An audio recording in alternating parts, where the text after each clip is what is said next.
So not as eventful a week as last week, but still pretty interesting. So there are, I guess it's the owner meetings or something down in Orlando this week, and we finally got to talk to Tomlin, and he said that Russell Wilson is in the pole position. Um, okay. Why are we declaring he's not declaring a starter, but he kind of is. Why are we doing this now? Why don't we just let them play, let them work it out and see who's the better quarterback? I don't know. I mean, I guess that's what's strange with Mike Tomlin. No matter what it is, Joe, I think we'll always say it's about Mike Tomlin. I don't think he always shows all his cards, and the cards that he does show, we never really know why. He's kind of one of those guys you don't want to play poker with or euchre with because you don't know what the hell he's going to do. Um, I think he'd be really good. I think he'd be like, oh, obviously I have a pair of twos and obviously, I'm not doing well with this hand. you can go alone on his hand. I'm gonna use my cards and paint I'm gonna paint the barn red because I have red paint and I have a four diamonds and he I the only reason I kind of maybe see there is maybe he wants to put something out there now to kind of shut everybody up until he gets to mini camp, Um, and then this is the way it is. I mean, I have a feeling that now they're tippy toeing a little bit around Russell Wilson's psyche, right? Like, hey, if we don't name him the starter, he might get pissy or he might, whatever. So could be one of two things, but that's the way I pick up at it. Either way, I think we're better off than we were a couple weeks ago, quarterback. So it is what it is. Just sneeze on air. You got to edit that out. Excuse me. um, yeah. So you're allergic to quarterback competitions, and so I'm allergic to is quarterback Tomlin. competitions. Yeah. No, I think it's a little bit of the mix, right? Like, look, I technically, because of what we did, we do have somewhat of a quarterback controversy. So in order to not keeping it into a bigger quarterback controversy, I'm going to name kind of the starting role now. And then we get to camp. If things start changing, we can address that then. I think that's kind of what it is. And I think it's really the way I think a lot of us should be in a weird way. Like I told you, Joe, I'm on this little bandwagon of kind of believing things he's saying, just because of that humbling press conference. And maybe I'm naive, maybe I'm buying into it too much, but maybe that's the way that Justin Fields wants it too. You know what? Let me take a step back. Let me learn from this guy. Maybe it goes the whole season. Maybe it does only go a few games. And then boom, I'm going to be in there and getting playing time. Kind of like you said. I think you would have been right. Would have been if it would have been Russell Wilson and Kenny Pickett. I think Kenny Pickett was going to be starting games. I just don't know, when or how long. So I think either way it would have been the same way. So yeah, I mean, you knew he was going to get asked. You knew he was going to get asked, so he had to have had that in his mind for a while. Maybe that's where he was when they did the team picture, and he either was taking a poop, or for whatever reason, like you said, he just wasn't in the coach's picture. But he must have been thinking about that. But that had to be the number one question he knew he was going to get. Yeah. Yeah, yeah. And when he did talk to reporters, I think that was like every question was about Russell Wilson or the quarterback situation. So yeah, we are in for a very interesting training camp and OTAs and all that stuff. Every little thing that happens in OTAs and in the training camp is going to be where people are going to go over with a fine-tooth comb. There will be like people we put on up stats in each day of training camp. Like, oh, Wilson went 4 of 7 today, but Justin Fields went 5 of 8. Oh my goodness, it's going to be like that. Like none of that matters, but that's what's going to happen. So, but it's really interesting what's going to happen with all this because, um, they got their third quarterback this week. This Kyle Yeah. Allen, who is basically a scrub, or he's no threat. He's no long-term solution. He's basically just a backup.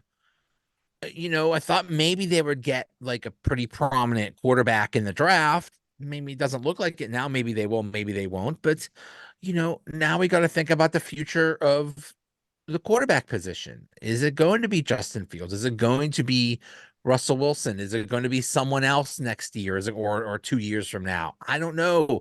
This is all unknown territory, and we're Well, last year was like, could it be Mason Rudolph? At least we aren't saying it's Kyle Allen.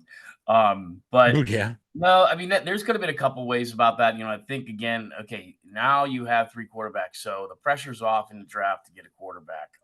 But the other thing could have been like we talked about playing cards in the beginning, right? Like I'm going to pick up Kyle Allen, so everyone's going to think we're set at quarterback, but I might just go and slide in here and select somebody you don't think I was going to select. So could be something like that. I mean, what's the big deal with Kyle Allen? You bring in four quarterbacks to camp, and Kyle Allen gets cut, and you keep the rookie you draft in the upcoming draft, right? So, yeah. So I think it was an ad. They added Lowry, probably a depth ad at best, for the Steelers. Nothing to really write home about, but yeah. So Allen and Lowry, and then tonight, just about a couple hours ago, they added Cordarrelle Patterson from the Atlanta Falcons. He'll be signing tomorrow. I don't know if did you see that one? Yeah. So and again, that's one of the ones that one shows me. That's like a typical Steeler ad. He's 33. He's had his day, I feel. He is a guy that will absolutely do everything. He's a Swiss Army knife with legs, running back, wide receiver, kick return. He's been fairly decent or average at all those positions. Last couple of years, not great stats. Had like one touchdown last year. I don't know what his role is, but they're going to be paying him $6 million. So I was kind of scratching my head on that move, bringing him in. But yeah, I've also enjoyed like now Omar Khan's getting the nicknames. Like King Khan might be my favorite one. Yeah. Genghis Khan. Yeah, it's been pretty good. But yeah, so some fluff moves. I don't know how you'd put them, Joe. There's nothing there that really makes me fall out of my chair. But yeah, I think now unless some big splash comes, which we can't discount will happen considering what they've done so far. I think it's you getting ready for draft at this point. Well, that's really interesting because, um, yeah, we're about a month away from the draft, and there are some big holes. There Yeah. is no center. No. Nobody playing center right now. And all of the available free agents are gone.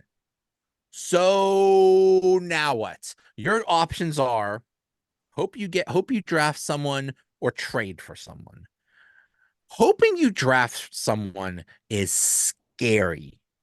Yes, it could work out. So what are you gonna do? What are you gonna do? At 20, take a center, which is possible, but not exactly the best move because that's not a value pick. You don't take centers in the first round. You take the expensive positions in the first round. You could pick up a center any year for like $5 million or something like that. But to draft one, but then then the other side of that is you could get the next Marquise Pouncey or Demonte Dawson or Mike Webster or something like that. The next center you have for the next 10 years. And then who cares if it was a first round pick? Yeah, no, that's all. Yeah, and it is a little scary. You kind of went all in on a couple of these guys. They had the kid from Buffalo and Morse. We talked about that in the last couple of podcasts. The guy flies to Jacksonville and signs like 2 hours later. So I don't know if he just didn't like what he saw. But he signed with Jacksonville. So that would have been I would have been a little happy if they would have brought him in because at least you have the backup or a guy that could start a few times. But you're right. There's not a lot out there. In fact, Mason Cole's still out there. If you want to bring him That's back, not happening. don't know. If you're interested, but I mean, Joe, you say it's not happening, but I'll tell you what, if they get to a point, you're right. If they draft a center, and we talked about this last week, last year, the 2023 draft, the first center went off the board with the 44th pick. So technically, by that, and I think the year before that, it was like the 39th. So a center hasn't gone early in a long time. So they would be not necessarily, breaking away from the mold, but drafting a center where they're at would be unusual versus the last 2 years.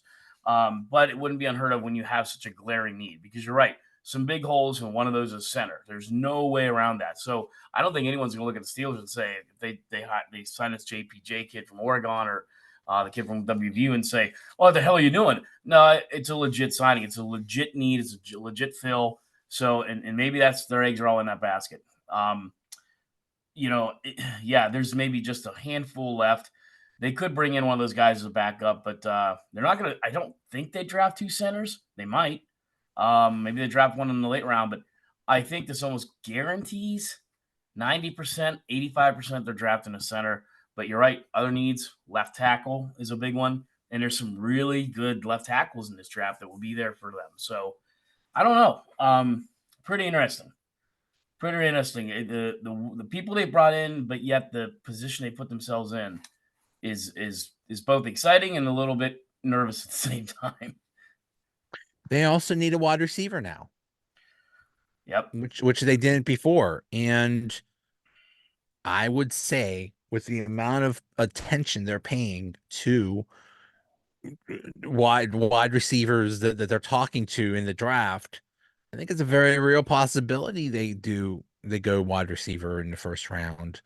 And okay, fine, but you know, you have like you said, they need a left tackle, and you have really good ones here. And this is a this is that you don't often get a good tackle in the 20th position, and that's what the opportunity they have. I really don't want them to throw that away. I don't know. I think they should go tackle in the first round. Yeah, I wouldn't disagree. I mean, I think I'd be happy with either one. But you're right. I mean, it's been weird lately. They could just surprise the two of us, and or probably a lot of us out there in Yinzer Nation, and go for a wide receiver. But then, everyone's going to be jumping off their couch and they're a lazy boy, or out there off their Pittsburgh toilet saying, "What do you mean? You need a center. When are we going to draft a center in that?" And so yeah, it's going to be fantastic, honestly.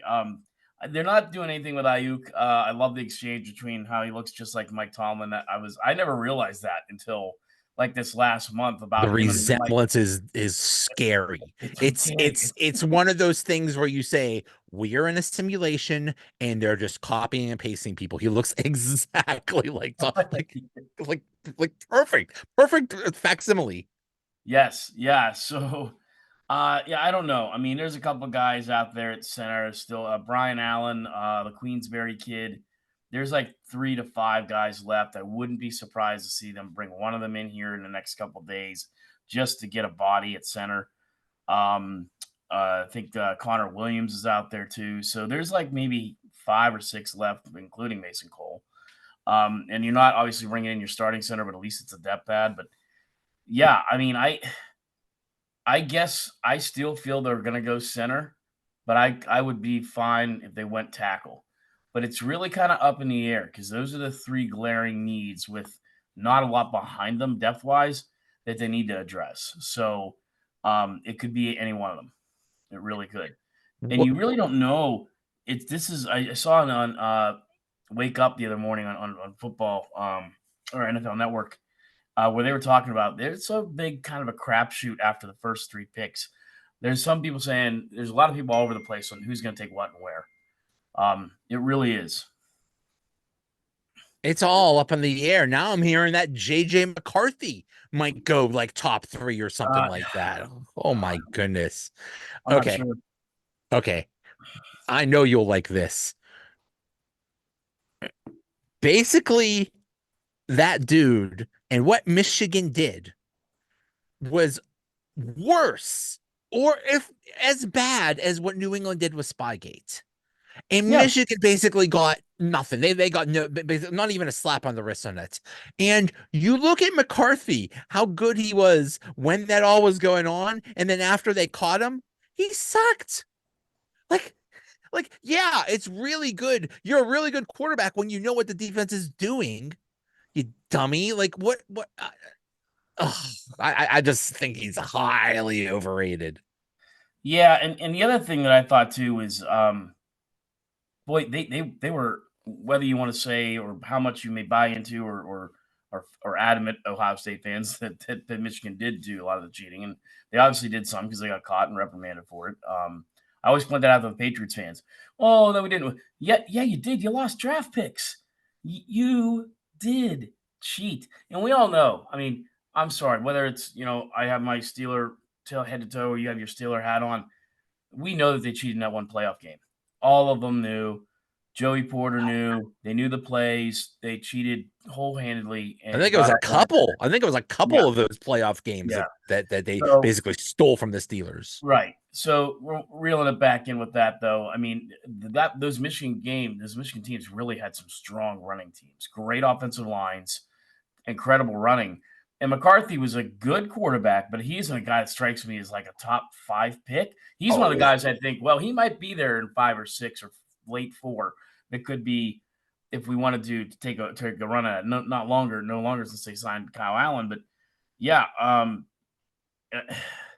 that would be a Patriots thing to do, though, right? To take a run on JJ McCarthy. And that's where I think and I feel I know some of you Kenny Pickett fans are gonna start throwing stuff at Joe's podcast window, but I think that's where we got caught up with Kenny Pickett. Oh no, we can't have another Dan Marino incident, right? Can't have Dan. We screwed up on Dan. Yes, we did. That probably could have. I think that changed the face of the franchise for the next 15 to 20 years. We messed up. Good kid, good pit kid, everything. Kenny Pickett is no Dan Marino. JJ McCarthy is no Tom Brady. Do you remember Patriots fans? You got Tom Brady late, thank you. late. So I mean, I don't know. I just can't believe how high he's vaulted in the standings. So yeah, and then you have Marvin Harrison Jr. probably going to the Cardinals, and that's where it starts getting kind of crazy. And a lot of people think the Chargers are going to go offensive line. Joe Alt's there. Alt's probably the best offensive lineman overall in the draft. I mean, his dad was a great stalwart for years for the Chiefs and I think the Seahawks. But so then you have Joe Alt, but it gets weird. Nobody knows what the Giants are going to do. There's all this talk with them, and it really is going to be an interesting draft this year. So the Steelers could be another situations, Joe, where like, holy crap, look who fell to us. And I would hope to think that at this point, him, King Khan, whatever you want to call him, and it looks like a newly regenerized Rooney that's kind of involved more, or the second, are getting a game plan together and like what they want. What do we do if this scenario happens? What do we do if that scenario happens? What do we do if this guy falls to us? What if we have these 3 guys fall to us? Because it looks like a draft where that could happen. The one kid, the tight end from Georgia, is Bowers. There was right around Halloween, Thanksgiving, there was people having him go top 3, top 5. Mhm. Now he's falling, for whatever reason. He shouldn't, because he's by far the best tight end in the draft. There isn't anybody close. And he's fallen. So who the heck knows? Right now, I think a lot of people I'm going to the Packers. And so I don't know. But there are a lot of teams, Joe, that still need help. The Jets need to ramp that offensive line. The Bears need to do their line. The Chargers. So there's a lot of teams that offensive line needs too. I saw a mock draft where the Penn State tackle fell to the Steelers. If that's the case, they would run to the podium. That dude was supposed to go top 10. If somehow that happened, and I could see a scenario where that happens, the Steelers would snap him up in a second. But yeah, that's the thing. Who knows? It's going to be craziness that I night. I think they would too. That's a guy just from the Penn State background. We all thought he was leaving, right? I mean, they had him going top 3 last year in the NFL draft, and he came back, and we're like, holy crap! That's something you surely don't see anymore, or if you do, it's very, very rare. Kid comes back to Penn State. He's allowed 1 half sack in 4 years. I think there's only been a few other guys that's ever done that. He's a guarantee, but yeah, now he's fallen. You're right.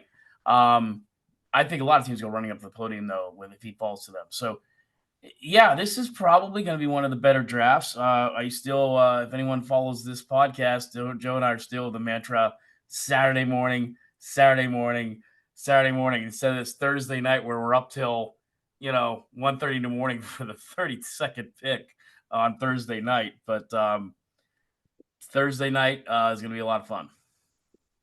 Thursday night's going to be fun. Yeah, I remember those Saturday mornings where basically the almost the entire draft was was on the Saturday morning. It was Oh so yeah, much fun. And it was just ESPN. It was just like Mel Kiper. That's it. Saying his stupid things, but remember that one, I think it was the Colts GM. The guy's like, yeah, who the hell's Mel Kiper? What is he? I love that yeah. stuff. He got into it with them big time because Mel Kiper goes off and a little bit saying this is why the Colts are always picking, in a top five every year, and he goes off on them. And I mean, it was pretty funny. Yeah, those are the good old days. But yeah, it's who knows what I mean. It's like now that people are talking, the Vikings are going to trade up, where they're going to sit back as Derek May could fall to them there. But if they think Derek may go early, they may move up. And it's kind of funny when you see a lot of these teams. The Jets are talking about moving up, the Packers, the Broncos, and if you're the Steelers, I guess you just kind of sit there and wait because I don't see them moving up. Devin Bush didn't work out too well. I think they are a little gun shy over that, and I just don't. I don't think there's a guy out there. I don't know. Never say never after this offseason, Joe. For all I know, they'll trade, TJ Watt to the Bears for the first pick. I have no I idea. don't want him. I Crazy I Vaughn. I, I have a feeling Caleb Williams is going to be a bust. I just have a feeling. I think maybe all those college skills aren't going to translate to the pros. You don't get to run around for 15 seconds and just goof around and throw the ball to someone. You get 2 seconds at most to make a play. So good luck with that, buddy. Unless he's like the next Yeah. Kyler Murray or something like that. Um. So most of the ones I looked up this morning, I tried to look up five different ones by average. It looks like a lot of the experts, including you and me, we're experts, have that Amarius Mims from Georgia going to the Steelers. That seems to be the sexy pick right now, which would fall right into your wheelhouse. What you're saying, Joe? Yeah, another guy has some heritage, some legacy there. So yeah, but the two that I thought were interesting, a couple of guys have Cooper DeJean going to the Steelers. I just have seen that kid play a lot. I mean, my company's based out of Iowa. I've seen him play at Iowa. I've seen him play at Penn State. I've seen him play. He's an incredible cornerback, and I think he'd be.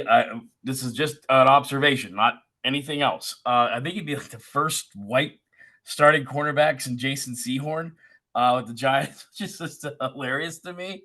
I guess that's white guys are just slow. But I just Iowa. The funny thing about Iowa Hawkeyes, they sometimes get to that Big Ten West title game or whatever it was. It's not going to be that way anymore, and they always kind of then falter against the Ohio States, the Michigans, whoever it is. Penn State's had their number a couple of times, and they beat Penn State, and they've also bested and ruined Ohio State season a few times.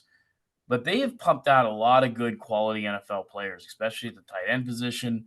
It'd be hard to say that they're not tight end at this point, but they've put out some really good defensive players too. So you can say what you want about Kirk Ferentz and the offense that sucks. It's right up there with Matt Canada, but Cooper DeJean could be a solid ad for the Steelers. Well coached, very well respected. A lot of people think he's the best defensive back in the entire draft. That's the other one, Joe. That could be that outside sexy pick. They could go with him. That would be my wild card, but I'm not going to fall off my chair if they draft him either. But that would be my wild card because I think he'll be available there for the Steelers. I'd be okay with that. I'd be okay with a cornerback in the first round. Um, Yeah. yeah, I'm fine with that. But with all the commotion of last week, what we end up in the draft is in the first round they get the 20th pick. In the second round they have the 19th pick. In the third round they have the 20th pick, which is what they had all the way. But now they got a third rounder from the Eagles in the Kenny Pickett trade. Right. Two third rounders, and they still have now. They used to have two fourth rounders. Now they only have one fourth rounder, but still, in the first 3 rounds, you have 4 picks, and in those first 3 rounds, you're basically getting starter capable people. So if they keep those picks, they could get 4 starter capable dudes. That's really good. Getting two third rounders I think that's huge. Yeah, I think without question, one of them is going to be a center. It's just where. And I think it's going to be one of those things, Joe. If somebody does reach early on one of those two centers, they're going to go. That to me would dictate a pick for the center. Now, if both of those centers fall to the Steelers, uh, they may pull the trigger. They may think, well, we can at least get one on a swing back in the second round. So that's where I think is really going to be interesting if anyone were to take one of those centers. If they both fall to Pittsburgh, yeah. Then the Cooper DeJean thing, but the left tackle situation too. That's where I'm saying they could have a couple of these left tackles that are listed as going early. They could all fall to Pittsburgh in the 20th pick. So now, yeah, it'll be a lot of fun. It is It'll gonna be a be lot of fun. it's gonna be fun. We need to do like a live broadcast that night. We need to That would like be an hour kind of before fun. the Steelers draft. I think we should do something because that's just gonna be so much fun. I think we should. Yeah, that could be a lot of fun. Just see our reaction because the Yeah, 20th pick's probably going to be at what 10:30 at night. probably, So yeah, if you have probably. an extra room, I can, yeah, we got to I'll, get Fiore's I'll. pizza. No cold cheese pizza, I promise. No, no, no, not that No, cold. Yeah, no, yeah, yeah. Bring Furies. no Um, Fiore's. yeah, it would be hilarious if after all said and done they couldn't get a center and they have to go back to Mason Cole. Oh, it's like dumping your girlfriend and then going back to her. It's like, yeah, I messed up. I'm sorry. Can baby take me back? yeah, Like, here's some flowers. yeah. Um, yeah, I know. I mean, a lot of those guys, some of those guys I named, and Queensberry had his fair share with handling issues too. So he has a bigger pedigree than Mason Cole, but who knows? Yeah, I don't know. But the only reason I mentioned Mason Cole is he at least knows the system, I guess. That's a nice thing you can say. But here's the problem. He knew the system last year and he sucked something bad. So Yeah. I mean, I don't know. But yeah, and I guess I think the quarterback thing there means to me like, okay, if someone's available in the fifth or sixth, we might take a poke at them. But at this point, I think that cements for sure. They're not going to take a little reach here in the third or fourth round, or the two third round guys on a quarterback. I think it'll be, defensive back and offensive line, wide receiver. So This is an extremely deep draft for wide receiver. yeah, So fine, take one in the second round, third round, whatever. Yeah, there's your ideal scenario right there. Tackle or corner in the first round, center in the second round, wide receiver in the third round. I'd be Go for happy. it. Let's I go. think, yeah, and if we're doing a show of where we after the Steelers make the pick, we start recording and do whatever, however we want to do it that night. I think I think a lot of Steeler fans would be very happy with that order. I think you got a little bit of the local contingent now pushing for the West Virginia guy because there's obviously some WVU fans in the area, but yeah. And then it could always be one of those things where they go and draft like who knows a defensive lineman or something, and we're all like, what? Right. Yeah. Right. So yeah, yeah, it's I think signing Patrick Queen was huge too, right? So that addressed a big need at linebacker. Um, so they did some things where I think it really did kind of ruin the poker hand, so to speak. I think they've kind of showed their cards. I think what we're saying right now, this little recipe of or a combination of center, tackle, wide receiver, possibly cornerback is pretty much the way they're going to go. I really would be, or wide receiver. Anything else, I'd be pretty shocked. Yeah. Yeah. And I have a feeling it's not going, they're not going to pick and those picks that they're supposed to have right now. I think there's going to be some trades going down. I could see him moving up. I could see him moving back. I could see a million things going on. So it's going to be Yeah, fascinating. yeah, because the Vikings have now gotten two. They're picking two, and they're in talk saying they want to jump up and try to get two of those top picks within the top 15 right now because I think they're 11th and 23rd, right? So Yep. they're talking about moving up, and they're another team that's rumored to be really high on Cooper DeJean. So yeah, I don't know. it is going to be fun. That's draft night is a fun night. I still do wish it was Saturday morning, but overall, it's probably I the best. It's without a doubt the best draft of all the major sports. There's nothing. Everybody tries. They try to make the NBA one fun. NHL, unless you're diehard hockey fans like you and I are, we definitely know probably a few of the guys going in that maybe picked in the second round. Most people don't know the right, first or the top right. outside of top two. Baseball, there's 463 rounds, and apparently you can draft anyone from a senior in college to a freshman at T-ball, Yeah, and just let them develop. yeah, So, yeah. um, but football is where it's at. It's just so much fun. But you're right. The real wide receivers going back to that. Um, there's a lot of interest there. Harrison Jr., but he's going top five, no question. He may even be a guy that may jump in there in the top two. Who knows? But yeah, there's a lot of guys you see. There was one I did see one of those people had the Adunez from Washington falling to the Steelers. So who knows? I mean, he's generally like the third or fourth best receiver listed, and they have him in the 20s, right, for the draft. So yeah, I mean, there could be some major wide receivers that last not only through there, but into day two, Joe, like you're saying, or day three. You have some pretty big name wide receivers. Do you remember? Well, the other thing I remember about those Saturday morning drafts was the it was either the Pittsburgh Press or the Post Gazette. They would have in their sports section both pages, all basically a draft guide Yep. and rankings of every position and like a little blurb about every player. So even if you didn't know like every player, you got to learn about them. I was like, "Ooh, we got the third wide receiver. Ooh, he looks good." Like it was so Right. much fun. It's just like let's go back. Let's go back to simpler times. Yeah. I remember that. Just the heft of that paper. In the sports section you knew it was draft week. So, but yeah. Now it's just so different. You have everything at the touch of a button with your cell phone or a click on the computer screen here, and you got it all in front of you. So, yeah.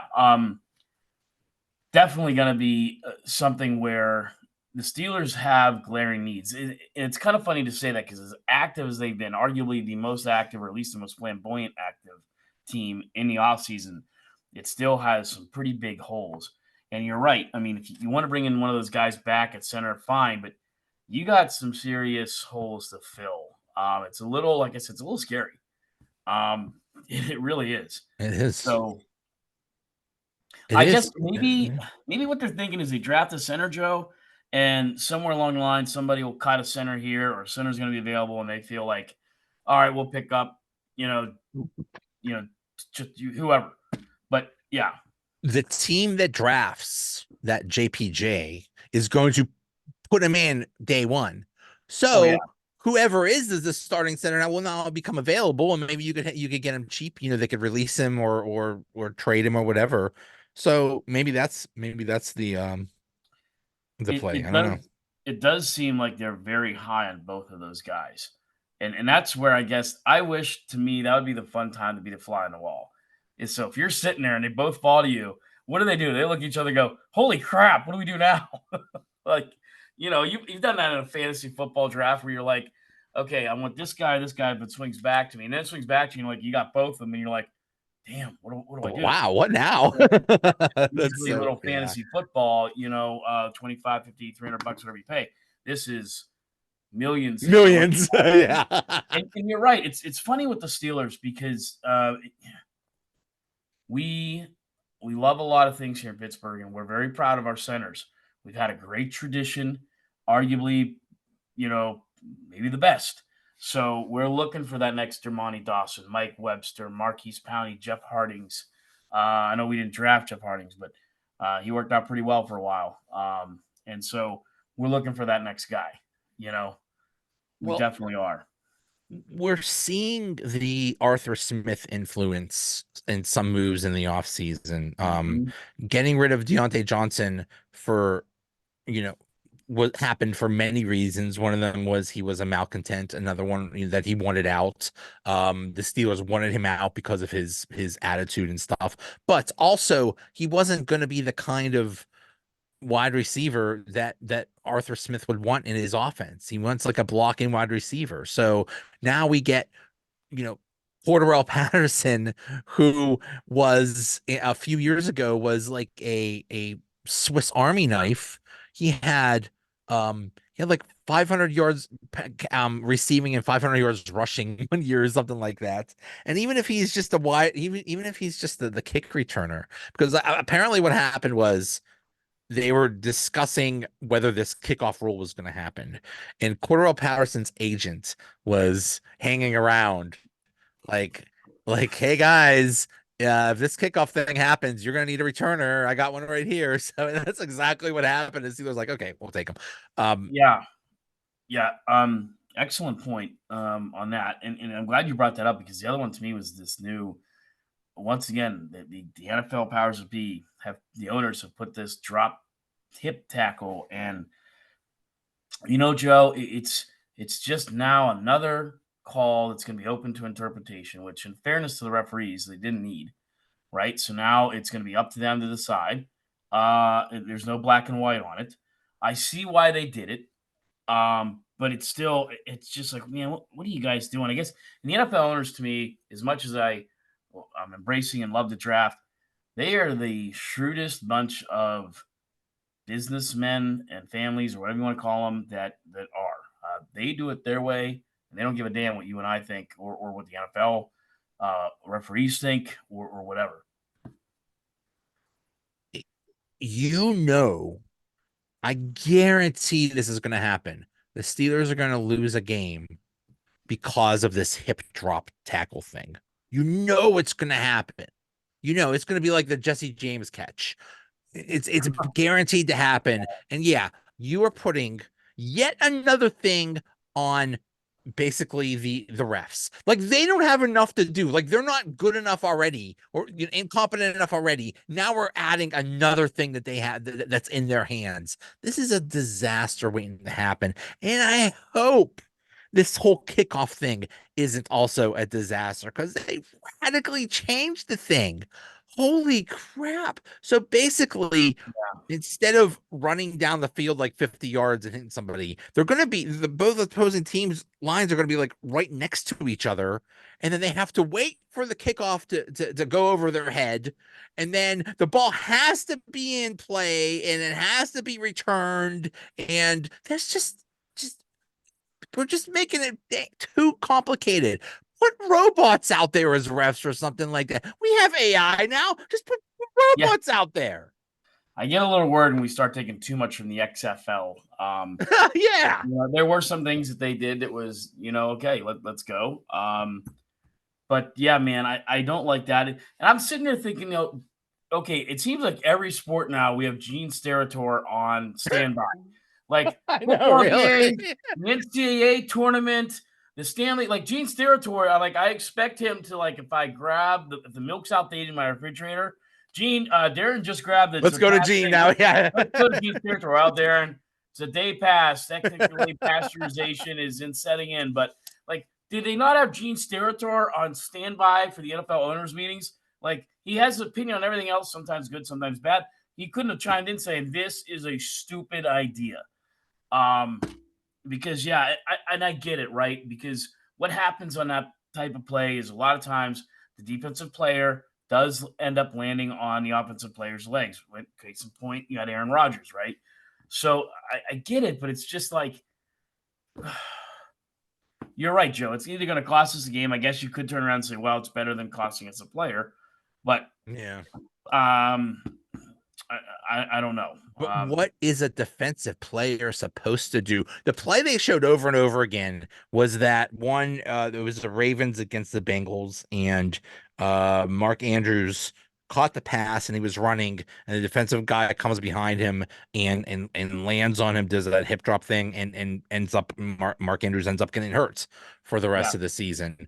Okay, but what was the defensive player supposed to do there? Mark Andrews is like twice that dude's size. What is he supposed to do? Grab a rag with chloroform and knock him out or something like that? Like Like an Ace what Ventura. You're yeah, saying. like an Ace Ventura, get a net or something, or have a Wonder Yes. Woman lasso or something like Yeah. what are these guys supposed to do? I get it, you want more offense, but come on, it's like these guys are helpless.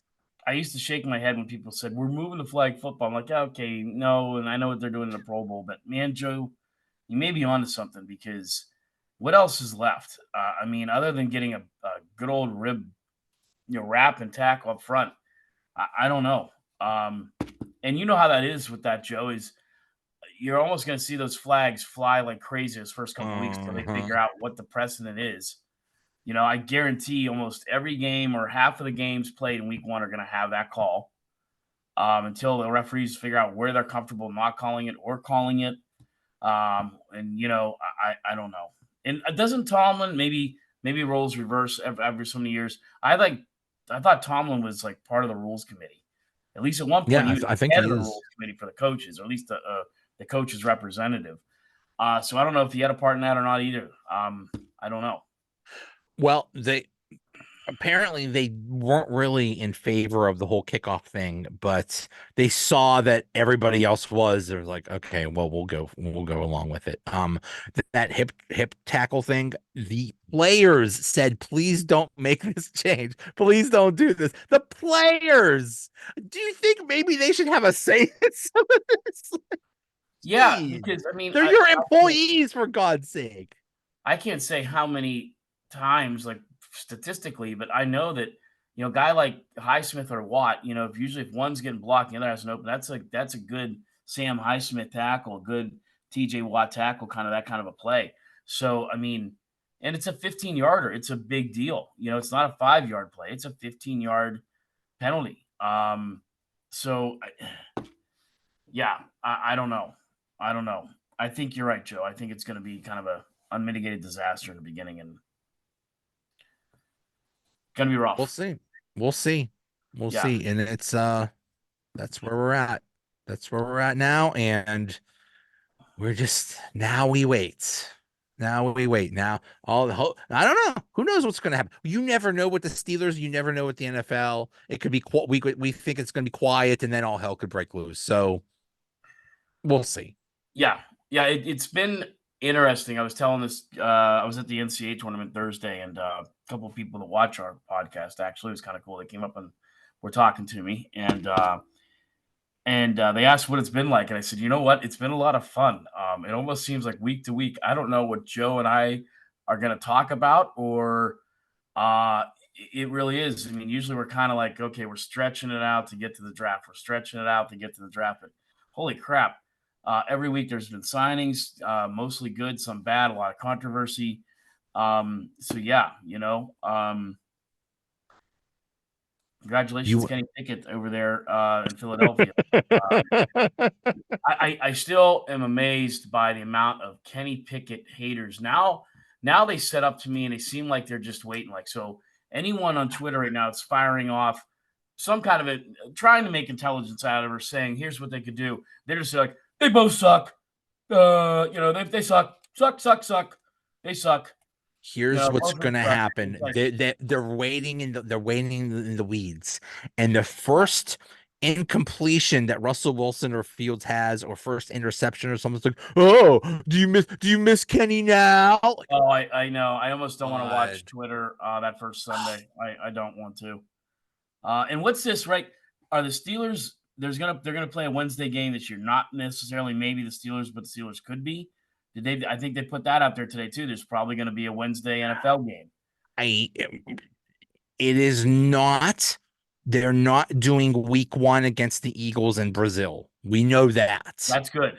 Yeah. Yeah, I don't want that. I don't want No. any part of that. But No. they did say that basically the week between Christmas and New Year's is going to be like a game every day. Like the 23rd, 24th, 25th. For some reason, not the 27th, but like the 23rd, 24th, 25th, 28th, 29th, 30, 31.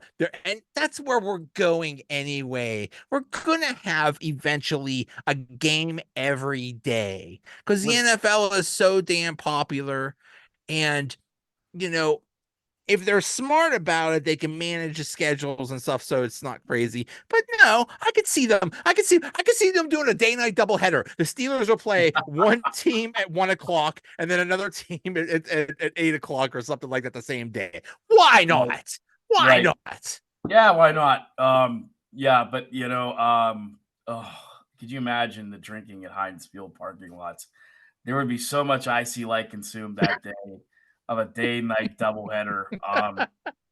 They would almost have to say you can't do both games because the guys and girls going to that 1 o'clock game, there's no way in hell they're making it to the 4 o'clock game sober. There'll be vomit, there'll be fighting. Just no. Um, I do remember the Steelers playing the Ravens. Wasn't that like 2 years ago on a Wednesday afternoon? And I forget there's some special stupid circumstance of that, but I remember the Steelers played the Ravens on a Wednesday afternoon game. It was during the COVID year, Yeah, and yeah, it was some weird thing. so Yeah, they played like freaking, five yeah. o'clock on a Wednesday or something. Yeah, so weird. Yeah, and it's like I always laugh at you look at some of the 80s movies you and I grew up with. And I remember that movie, The Last Boy Scout, and it starts out with they're playing Friday night NFL, Friday night football, and they're like, oh, that's stupid. That'll never happen. Well, it was there's a famous picture of Harley Davidson and Marlboro Man. I forget the guy that plays the Marlboro Man. He was in The Wrestler. Um, Mickey Rourke. Yes, thank you. And he's sitting there on his motorcycle, and the gas prices are like, 487 or and you're like, oh, could you imagine gas prices that high? Well, yeah, we can. Yeah. So I think you're right, Joe. I think Friday Night Football is probably just around the corner. Which would totally screw the high schools, which would be terrible, but yeah, I think it's inevitable. it's regionalized. I think Pittsburgh would have a problem with that. I mean, because I work in that. Same with Texas, same with Florida, same with California. I think Ohio, that the big Ohio, yeah, Michigan, they would not. Yeah, not cool, not cool. Yeah. Yep. I wonder if they've ever done studies on productivity of a city the day after they have a Monday night football game. I would imagine, I guarantee in Pittsburgh on Tuesday mornings, productivity is like down like 40% or something like that because you gotta stay up. If you go to the game, you're blitzed. You're not coming home until 2 a.m. and then you got to get up and go to work the next morning. No, there's no product. There's no spreadsheets being updated that day. We are a special Yinzer nation. If that doubleheader, if that doubleheader was like a Thursday night or something, there would be no productivity within a 5-county radius on Friday. Funny odd story aside, we had there's a young priest at our church took over, very young. And I remember one day after Messi, he was like, I don't believe these people. Why are they wearing Steeler jerseys? Like for Sunday morning mass. I'm like, okay, I know you weren't from around here, but you better get used to the fact that on Sunday mornings, Yinzers will wear their Steeler jerseys. And the typical Yinzer thing to do if you're not Catholic, right, was you take communion and then you get the heck out of there to get to the Steeler game or to get to the Steeler tailgate or whatever you got to do. It's rush, get the communion, get out of there. Terrible towels hanging out of your pocket. You got the Bettis jersey, the Bradshaw jersey, the Le'Veon Bell, whatever it was. They're going to wear that. And I was like, Father, let me tell you something. That is not going to stop. Okay. What Priest should do the play action pass. They should be like, body of Christ. Oh, he's going back to pass. Right. Yeah, people would you give they take the communion and sometimes they don't even make it. They're out of there like George Pickens on an out route or something like that. They're flying out of that. Right. Like Louis Lips going out like, hey, yeah, come here. Yeah, it used to bug me. I'm like, you gotta be kidding me. You're bringing your Steeler jersey, but remember, to church you're supposed to wear your Sunday best, and I guarantee the most expensive article of clothing in that closet is that Steeler jersey. Yeah, absolutely. So you are wearing your Sunday best. Oh, yeah, that's the Sunday best. That's a $290 jersey. That's Exactly. my Sunday Exactly. best in that. I gotta go get the chipped ham beef I and that, and yeah. I got this signed by Dwight Hands of Stone. I'm not. This is the most valuable thing I got, Father. Um, Right. yeah, So, yeah, I mean, that's yeah, yeah, any of that, but you bring that up, and I remember Penn State played, Purdue on, like, a Friday night, or it was either Purdue or Illinois. They played it Friday night, and they said it was one of the worst ratings in state that Penn State had ever had because it's Friday night football, and believe it or not, yeah, in with the work I do, State College, Philadelphia, Pittsburgh, Erie, it's huge. Du yes, Bois, that District 9, those guys up there out county, and it's all Friday night is for football in Pennsylvania, high school football. So they even put a ratings juggernaut like Penn State on Friday night. Nobody watched. I mean, it was the lowest rating in like 30 years for a Penn State home game on TV. So that to me right there, if you're not going to watch Penn State or Pitt on a Friday night, right, the Steelers will get more.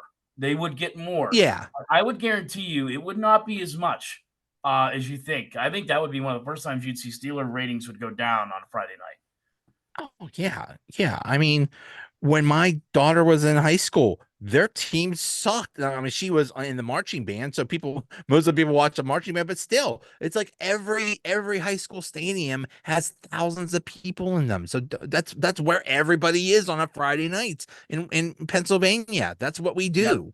So yeah, yeah, and they're gonna put like some crappy matchup, like Jacksonville against Indianapolis or something like that. Sometimes that crap they put on Thursday nights. Like, you know what? I think I could skip this one. Yeah, I mean, and they're just as passionate. I know you follow Professor Briggs on Twitter. He's a broadcast partner of ours. We've done games together. I wasn't at this game, but I'll never forget last year. Him and a guy named Chris Birch, they were doing one of the games, and the press box a lot of times is right to the back of the fans, and they're talking doing a halftime show. I'm back in the studio producing. This fan turns around. She goes, "My daughter's on the field now. She's playing the flute. I can't hear her while you're talking." And I'm like, oh my, like, you're right. I mean, like, if your daughter is out there playing the flute or Exactly. on the flag, or your son's got the sax, or he's the star running back, they want to be there, and they don't Right. want to hear anything else. Steelers, Penn State, Pitt doesn't matter. You know, Exactly. give me Friday Night Exactly. Lights. So yeah, E- yeah, Yeah. Yeah, exactly. All right. So yeah, we'll see. We'll see what happens. Maybe it'll be a quiet week. Maybe it'll be maybe it'll be crazy next time we talk. We'll see. absolutely, Joe. Always a pleasure. All right. We'll see you. Thank you, buddy. Bye.